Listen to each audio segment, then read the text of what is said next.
September 1991. Kurt Cobain sits in a Los Angeles mixing studio listening to the final version of Nevermind for the first time. The producer, Butch Vig, has spent weeks perfecting the sound. But Kurt hates it. It's too clean, he complains. It sounds like a Motley Crue record. He wanted raw punk rock. Instead, he got radio-friendly polish.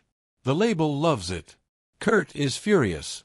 He feels like he's sold out before the album even hit stores. 3 months later, on January 11, 1992, something impossible happens. Nevermind reaches #1 on the Billboard charts, knocking Michael Jackson's Dangerous out of the top spot. A Seattle grunge band just beat the king of pop. And the album Kurt thought sounded too polished? It goes on to sell 30 million copies worldwide.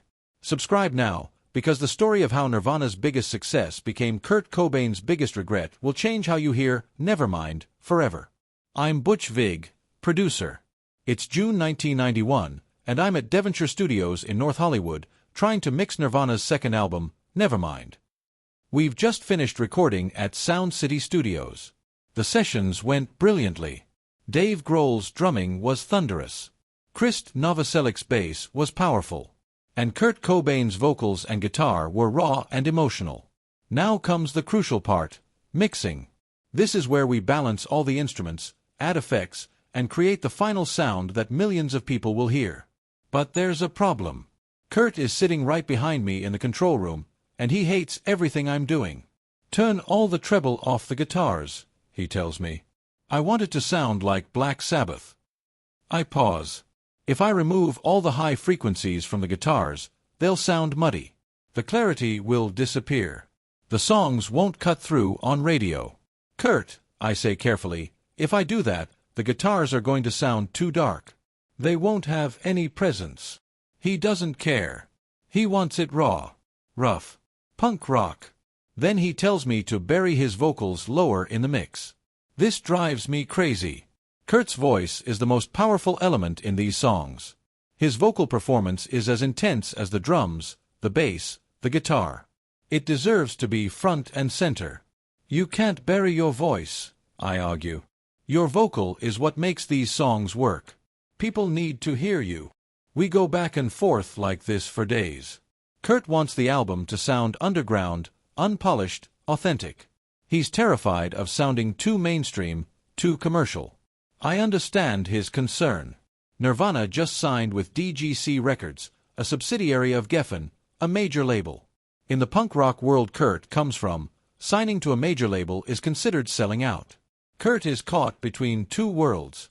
He wants his music to reach more people, but he doesn't want to compromise his artistic integrity. He wants commercial success, but he's afraid of what that success will cost him. As I work on the mixes, I try to honor Kurt's vision while also making the songs sound their best. I keep things relatively natural, what I call au naturel. I don't overhype the sound. I let the performances speak for themselves. But I also know that Kurt's instincts aren't always right. He's an incredible songwriter and performer, but mixing is a different skill set. He doesn't always hear what I hear. After several weeks, I finish my mixes. I'm proud of them. They sound raw and powerful, exactly what Nirvana should sound like. I deliver the mixes to the band and the label, expecting everyone to be happy. Instead, I get a phone call. The label thinks the mixes need more sheen. They want the album to sound bigger, more polished, more radio-ready. They want to hire someone else to remix the entire album. I'm devastated. I've poured my heart into these mixes. But the decision has been made.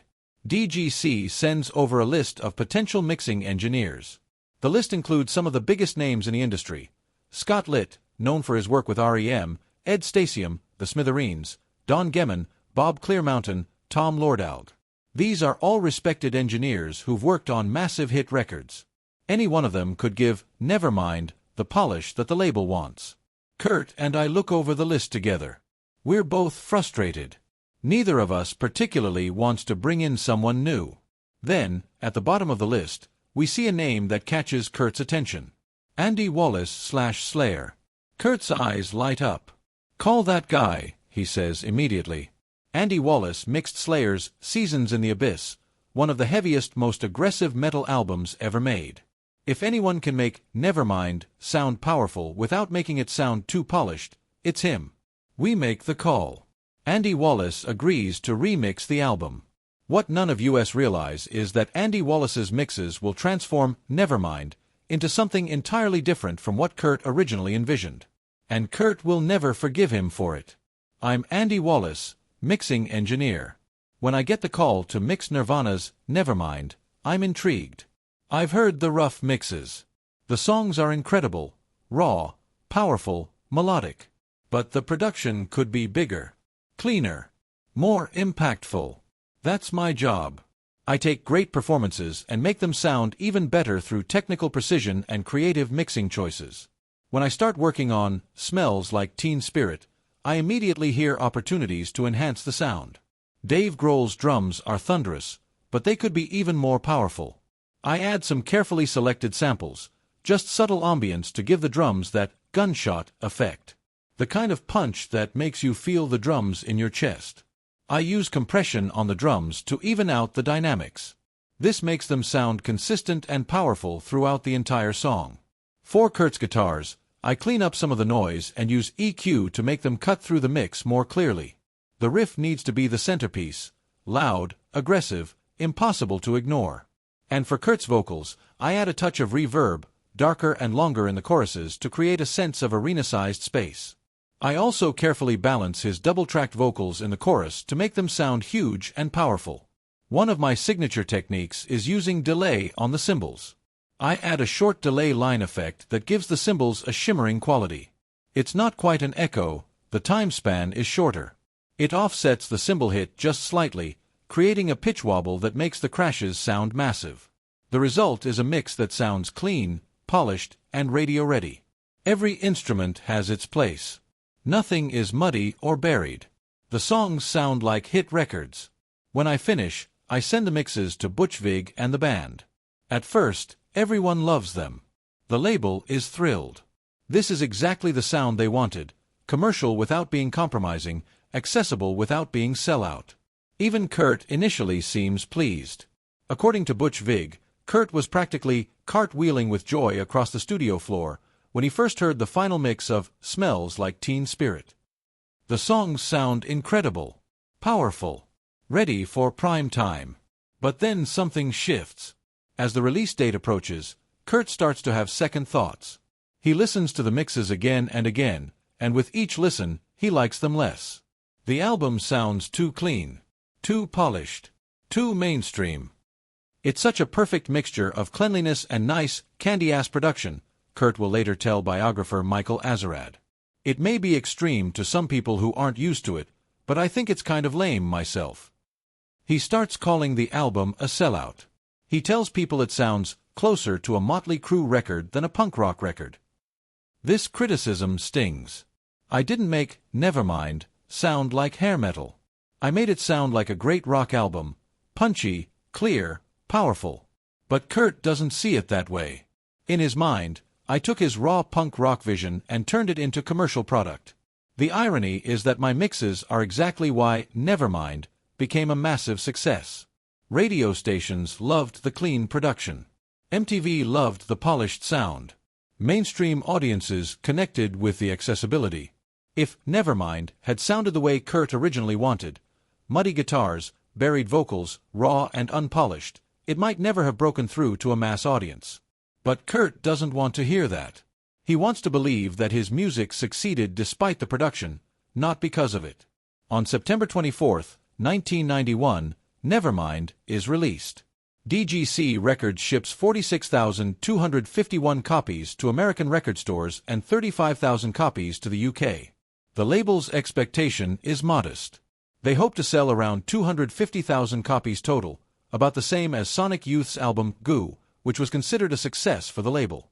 The most optimistic internal projection suggests that if everything goes perfectly, Nevermind might be certified gold, 500,000 copies, by September 1992. Nobody, not the band, not the label, not me, expects what's about to happen. Nevermind debuts at number 144 on the Billboard 200. Respectable for an alternative rock album, but nothing extraordinary. Then, Smells Like Teen Spirit starts getting played on MTV. And everything changes. The music video for Smells Like Teen Spirit premieres on MTV's late-night show 120 Minutes in September 1991. It's a dark, chaotic video showing a high school pep rally that descends into anarchy. The aesthetic is raw and rebellious, exactly the opposite of the slick, big-budget videos dominating MTV at the time. Within days, MTV's phones are ringing off the hook. Viewers want to see the video again. They want to know who this band is. MTV moves Smells Like Teen Spirit from late-night rotation to daytime programming. Soon, they're playing it every hour. The response is explosive. Kids who've never heard of grunge, who've never been to Seattle, who wouldn't know Sub Pop from a lollipop, are suddenly obsessed with Nirvana. Nevermind starts climbing the charts. Number 144. Then 109. Then 65. Then 35. By November, as Nirvana embarks on a European tour, the album enters the Billboard Top 40. DGC Records is scrambling. They shipped about half of the initial U.S. pressing to the Pacific Northwest, where it sold out immediately. Record stores across Washington and Oregon couldn't keep it in stock. The label puts production of all other albums on hold just to meet demand. They're pressing copies as fast as they can, but it's not enough. Nevermind is selling faster than they can manufacture it. By late 1991, the album is selling 300,000 copies per week. This is unprecedented for an alternative rock album. This is the kind of sales number you see with Michael Jackson, Madonna, U2, not a three-piece grunge band from Seattle. Geffen Records president Ed Rosenblatt is asked by the New York Times how the label managed to break Nirvana so big. His answer is brutally honest: "We didn't do anything. It was just one of those get out of the way and duck records." The label didn't create this success. They didn't mastermind some brilliant marketing campaign. The music simply connected with people on a massive scale, and all the label could do was try to keep up with demand. Meanwhile, Nirvana is touring Europe, and they're witnessing the insanity firsthand. Venues are dangerously oversold. Television crews follow them everywhere. Smells Like Teen Spirit is inescapable, on radio, on MTV, blasting from cars and dorm rooms. For Kurt Cobain, this should be a dream come true. His music is reaching millions of people. He's becoming famous. He's making money. Instead, it's a nightmare. He watches as frat boys and jocks, the kind of people who bullied him in high school, sing along to his songs. He sees Smells Like Teen Spirit being used in commercials and TV shows. His anti-establishment anthem is being co-opted by the very mainstream culture he was rebelling against. And the worst part? He blames the production. He blames Andy Wallace's polished mixes for making the album too accessible, too commercial, too easy for mainstream audiences to digest. If the album had sounded rawer, rougher, more underground, maybe only the right people would have connected with it. Maybe he could have been successful without being a sellout. But it's too late now. The machine is in motion, and there's no stopping it. On January 11, 1992, the impossible happens. Nevermind reaches number 1 on the Billboard 200. It dethrones Michael Jackson's Dangerous, an album by one of the biggest pop stars on the planet, backed by a massive marketing budget and years of built-in fanbase. A Seattle grunge band just knocked off the king of pop. Smells Like Teen Spirit peaks at number 6 on the Billboard Hot 100, an extraordinary achievement for an alternative rock song. Krist Novoselic's reaction to going number 1 is telling: "Yeah, I was happy about it. It was pretty cool. It was kind of neat. But I don't give a shit about some kind of achievement like that. It's cool, I guess." There's a disconnect between the magnitude of what they've achieved and their ability to enjoy it. Nirvana has become the biggest band in the world. But their frontman hates the album that made it happen. In the months following Nevermind hitting number 1, Kurt Cobain's relationship with the album deteriorates completely. He starts giving interviews where he openly criticizes the production.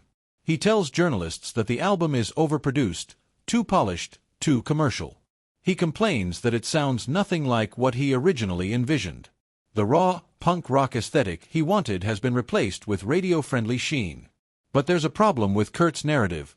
It's not entirely true. Years later, when Nirvana prepares the 20th anniversary reissue of Nevermind, Butch Vig pulls out his original Devonshire mixes, the ones that were rejected in favor of Andy Wallace's versions. Vig adds a bit of compression and mastering EQ to his old mixes, expecting them to reveal the true Nirvana sound that Kurt always wanted. What he discovers is surprising. His mixes are raw, yes. More au naturel. But they're not dramatically different from Wallace's versions.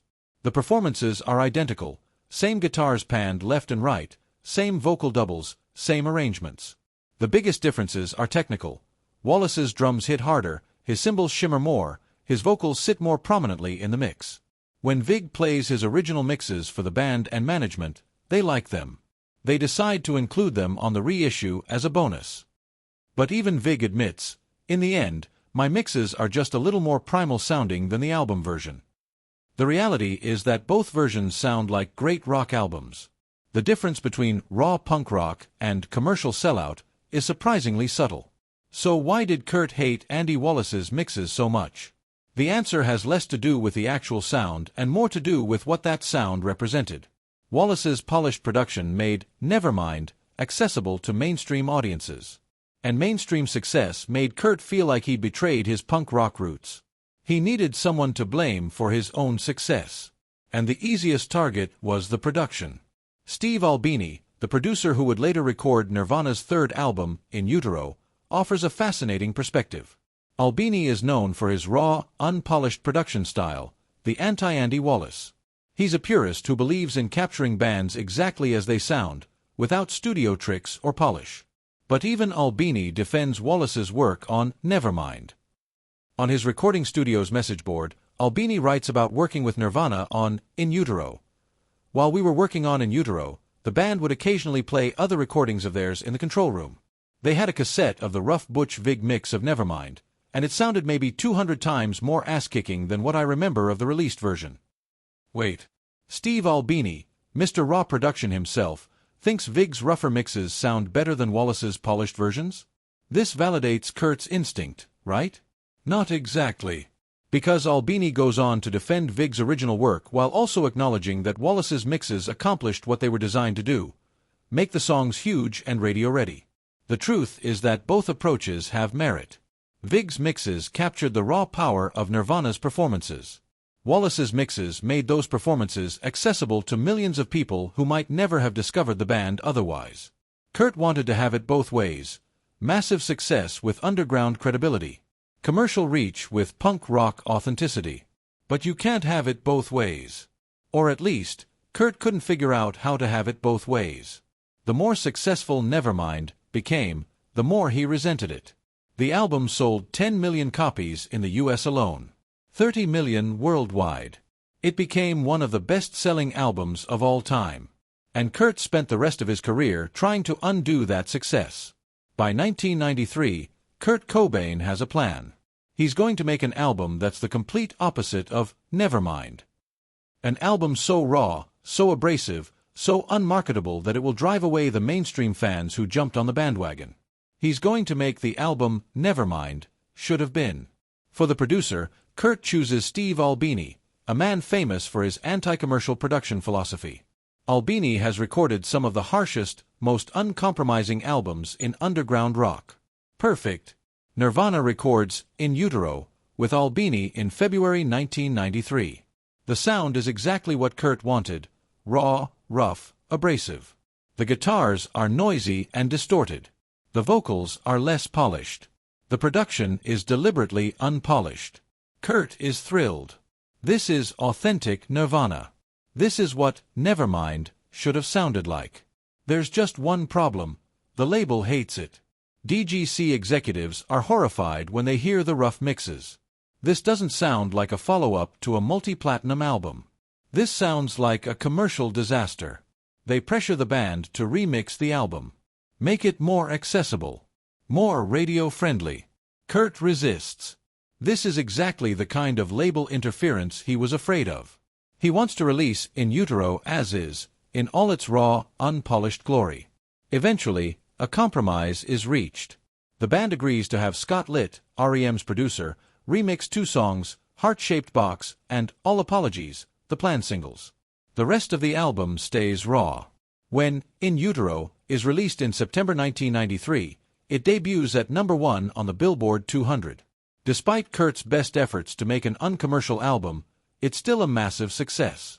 It eventually sells 5 million copies in the US. But here's the interesting part: In Utero didn't have anywhere near the cultural impact of Nevermind. Nevermind changed music history. It killed hair metal, launched the grunge movement, and made alternative rock mainstream.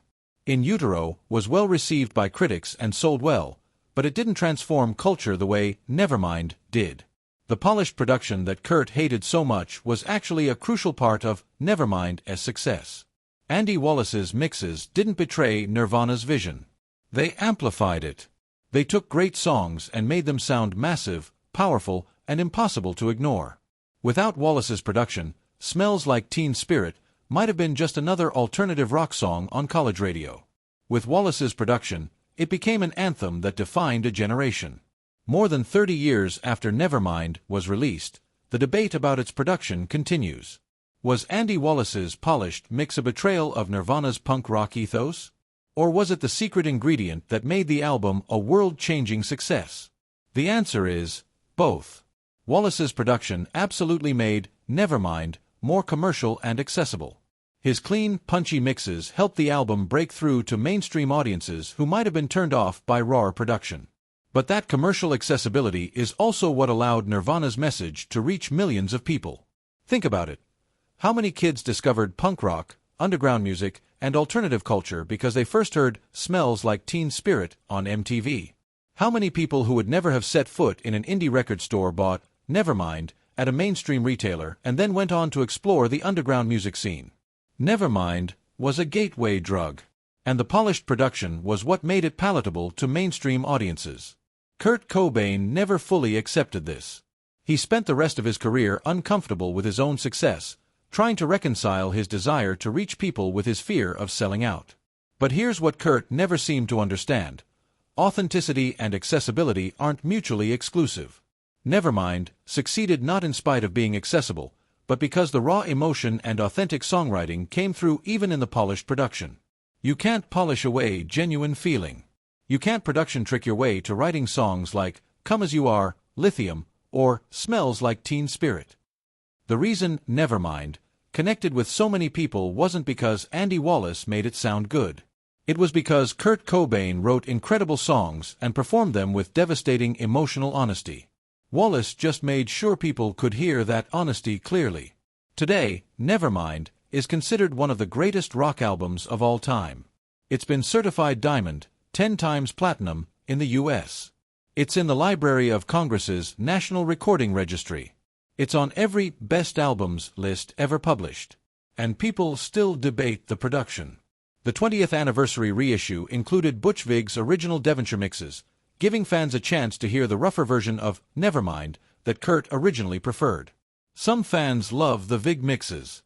They say it sounds more authentic, more true to Nirvana's punk rock roots.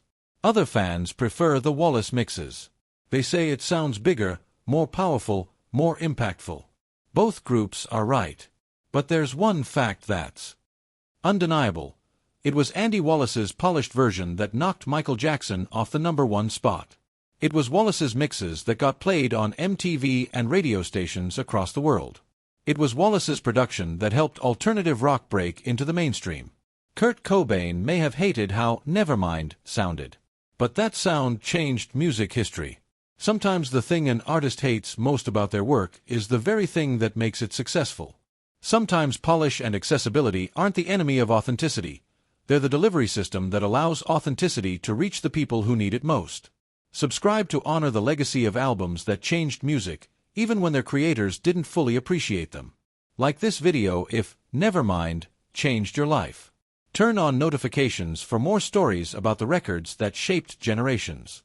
Because 30 years later, we're still trying to figure out whether Kurt Cobain was right to hate his most successful album. And maybe that's exactly what makes it so fascinating.